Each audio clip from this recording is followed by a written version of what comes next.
will be addressing your workability and the disadvantages, but also I want to go back to when the inherency statements that we stated that it should increase, or they stated that it should increase at a faster rate, but we think it should increase at a steady rate.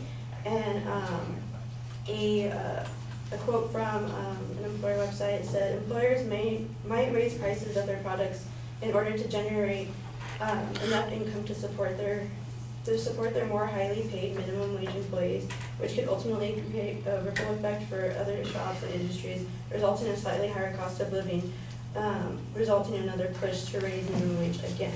So if this keeps going, people are gonna want it to raise more because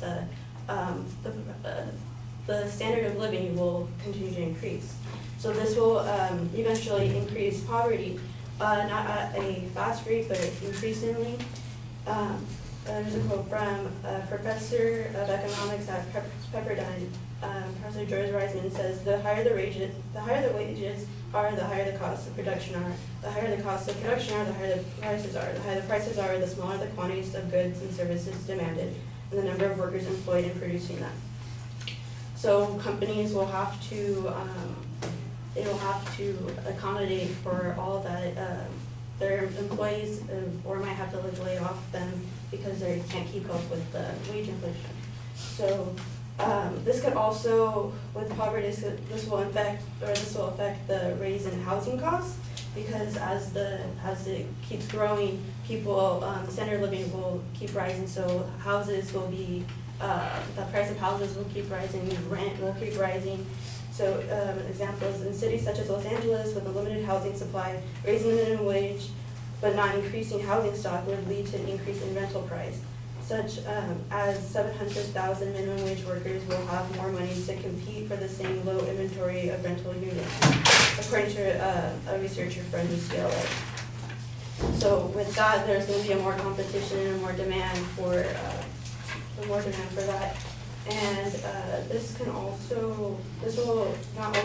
an example from LA, which is the price to live in LA is pretty high, but this can also affect, this will harm even more so the poorer areas of the U.S.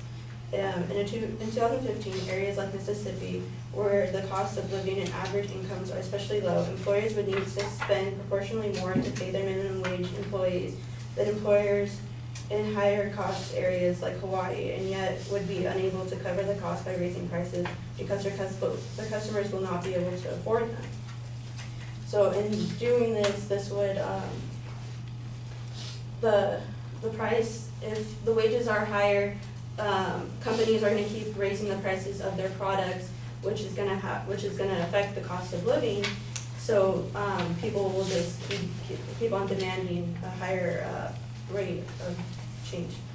Not only will this affect families that are struggling below the poverty line or a little above the poverty line, this will also affect the youth, the people who are studying to have careers ahead of them and stuff.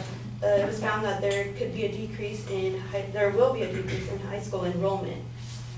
Because people will be like, oh, there's a job that I can start getting paid, say, $15 an hour instead of going to school. So why go to school when I can work and make money? And then there will be a decrease, and there will be an increase in the dropouts. So that's why people will not go to school, because they're gonna be like, oh, I'd rather just do that. So. Mark J.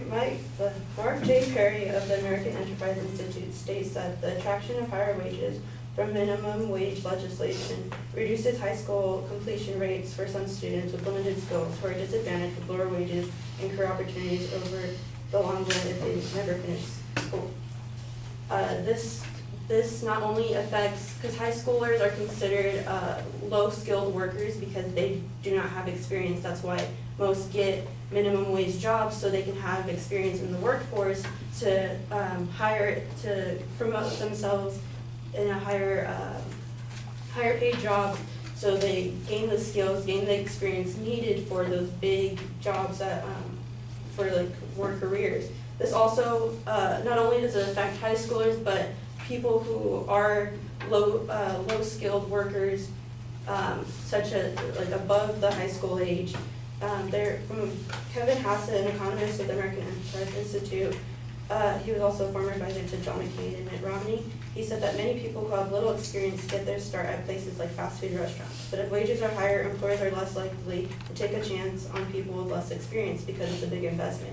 Fewer people would get a shot at proving themselves. So why would a company, if the wages are rising, why would they want to hire people who they have to constantly train and who don't have the skills to continuously work? So that's why they would rather hire workers who are already skilled, like who have some basic knowledge, so they would just keep the people who they already have there and not continue to hire people, continue to hire new people to give them an opportunity. Raising the minimum wage would also decrease employee benefits. A 2014 study of 400 U.S. chief financial officers by Campbell Harvey, Hallsteig, professor of international business, found that 40% of CFOs would reduce employee benefits if the minimum wage were raised to $10 an hour. And employee benefits that will hurt a lot of people because you have stuff like healthcare, programs such as that help those people in minimum wage jobs. That will be taken away, so they won't get that great of an opportunity to advance.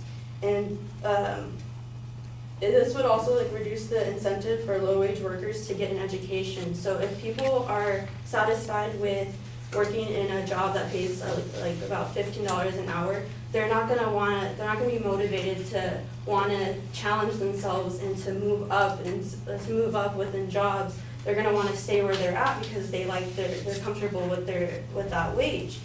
And that's